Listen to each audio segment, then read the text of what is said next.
స్త్రీ శక్తికి సంవత్సరం, రెట్టింపైన ఆత్మ గౌరవం, ఒక నిర్ణయం లక్షలాది మహిళలకు మరింత స్వేచ్ఛగా ముందుకు సాగే అవకాశమిచ్చింది.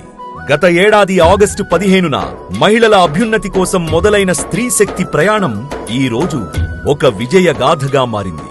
ఈ ఒక్క ఏడాదిలోనే 87.08 కోట్ల ఉచిత ప్రయాణాలు, అంటే ప్రతిరోజు సగటున 23.99 లక్షల మంది మహిళలు తమ గమ్యాలకు ఉచితంగా ప్రయాణించారు. ఉద్యోగానికి వెళ్లే అక్క, కాలేజీకి వెళ్లే చెల్లి, వ్యాపారం చేసే మహిళ, ఆస్పత్రికి వెళ్లే తల్లి, ఇలా వారి ప్రతి అడుగుకు స్త్రీ శక్తి ఒక తోడుగా నిలిచింది.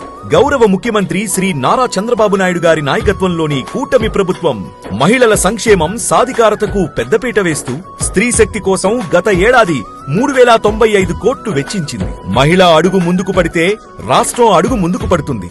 అందుకే ఆంధ్రప్రదేశ్ ప్రగతికి స్త్రీ శక్తి సూపర్ హిట్.